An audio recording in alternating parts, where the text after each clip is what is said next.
Assalamualaikum warahmatullahi wabarakatuh.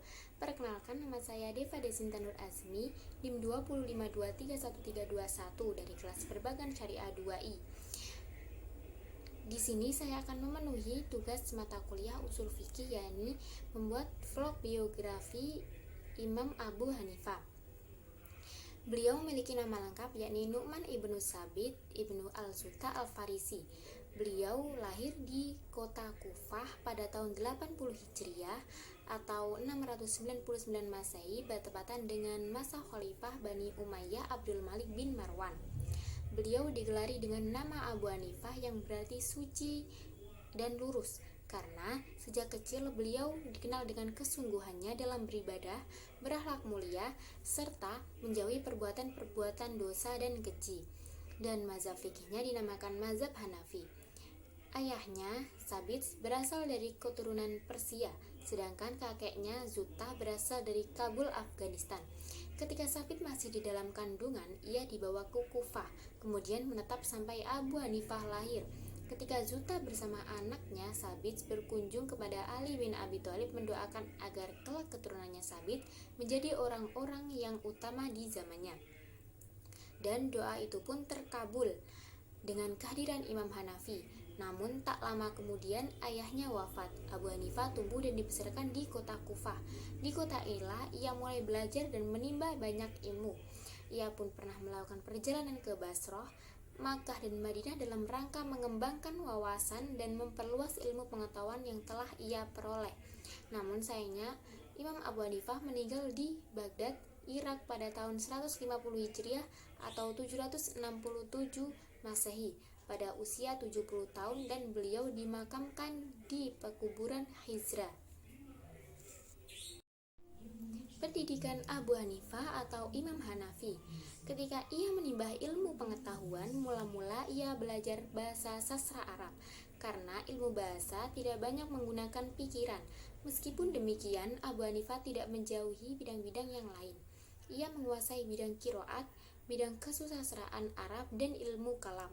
Selain itu, dia juga turut aktif berdiskusi dengan kelompok-kelompok keagamaan yang timbul pada waktu itu. Ilmu hadits dan fikih ia dalami dari ulama-ulama terkemuka di negeri itu. Menurut sebagian dari para ahli sejarah, bahwa ia berguru atau belajar kepada sahabat-sahabat besar dalam bidang fikih. Di antara para guru yang paling mempengaruhi pada dirinya adalah ulama besar Hammad ibnu Abi Sulaiman. Gurunya ini sangat kagum dengan kemampuan intelektual yang dimiliki Abu Hanifah. Dan sebaliknya, Imam Abu Hanifah juga memandang gurunya yang satu ini sebagai tokoh yang patut diteladani, baik dalam berperilaku maupun kalimatnya. Sepeninggal gurunya, Imam Abu Hanifah melakukan ijtihad secara mandiri dan menggantikan posisi gurunya sebagai pelajar di halaqah yang bertempat di Masjid Kufah. Dan memang hanya dia yang dipandang layak oleh murid Hammad memegang jabatan itu. Kemudian kecerdasan Abu Hanifah memang diakui oleh para ilmuwan, di antaranya adalah Imam Abu Yusuf. Beliau berkata, "Aku belum pernah bersahabat dengan seseorang yang cerdas dan cerdik melebihi kecerdasan akal pikiran Abu Hanifah." Dan masih banyak lagi ulama yang mengakuinya. Dalam suatu riwayat bahwa Yazid ibnu Hubairah, gubernur Irak dari Khalifah Marwan ibnu Muhammad, ingin mengangkatnya menjadi qadhi, tetapi ia enggan. Dia berpikir bahwa ikut serta dalam kekuasaan yang zalim sama artinya dengan berbuat zalim. Karenanya ia didera dan dimasukkan penjara.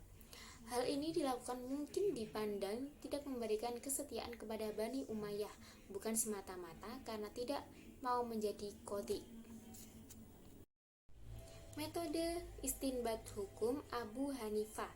Menurut Sahal ibnu Muzahim mengenai dasar-dasar penegakan fikih, Abu Hanifah berpegang kepada riwayat orang terpercaya dan menjauhkan diri dari keburukan, serta memperhatikan muamalah manusia dan adat atau urf mereka itu.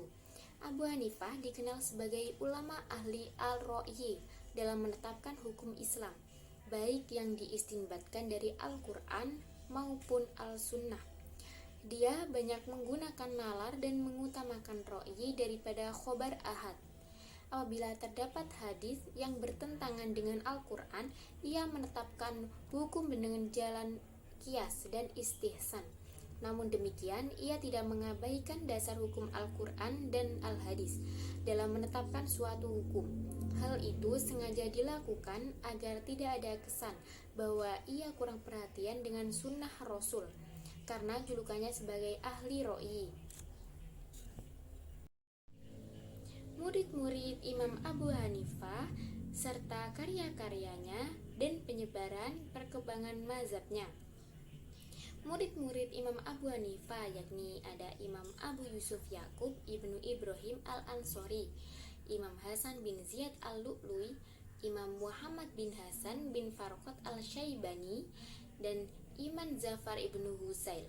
4 orang ulama inilah murid Imam Hanafi yang terkemuka, yang masing-masing mempunyai keahlian tersendiri dalam ilmu fikih, ilmu hadits, ilmu ro'yu, dan lainnya.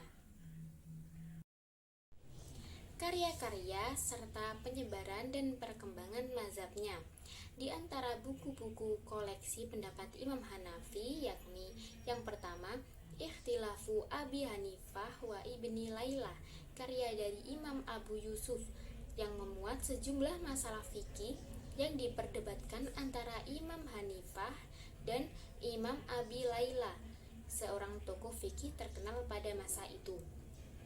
2. Beberapa kitab hasil koleksi Muhammad Hasan al-Syaibani, yakni Al-Jumi al-Kabir atau Perhimpunan Besar, Al-Jami al-Sohir atau Himpunan Kecil, As-Sityar al-Kabir, Sejarah Hidup Besar, Al-Siyar al-Sogir atau Sejarah Hidup Kecil, dan Al-Mabsut atau Terhampar. Dalam bidang usul fikih, buah pikiran Imam Abu Hanifah dapat dirujuk antara lain dalam Usul al-Sarakhsi oleh Al-Syarihsi dan Hans al-Wasul ila Tim al-Usul karya Imam al-Bazawi. Di samping itu, muridnya yang bernama Abu Yusuf yang menjadi Qadhi al-Qudot di zaman Khalifah Harun al-Rasyid menulis kitab Al-Kharaj yang membahas tentang hukum yang berhubungan dengan pajak tanah. Dengan karya-karya tersebut, Abu Hanifah dan mazhabnya berpengaruh besar dalam dunia Islam, khususnya umat Islam yang beraliran Sunni. Para pengikutnya tersebar di berbagai negara seperti Irak, Turki, Asia Tengah, Pakistan, India, Tunis, Turkistan, Syria, Mesir, dan Lebanon. Mazhab Hanafi pada masa Khilafah Bani Abbas merupakan mazhab yang banyak dianut oleh umat Islam, dan pada pemerintahan kerajaan Utsmani, mazhab ini tetap termasuk golongan mayoritas di samping mazhab Syafi'i. Sekian, terima kasih. Apabila ada salah-salah kata, mohon maaf, karena sejatinya kesempurnaan hanyalah milik Allah. Wassalamualaikum warahmatullahi wabarakatuh.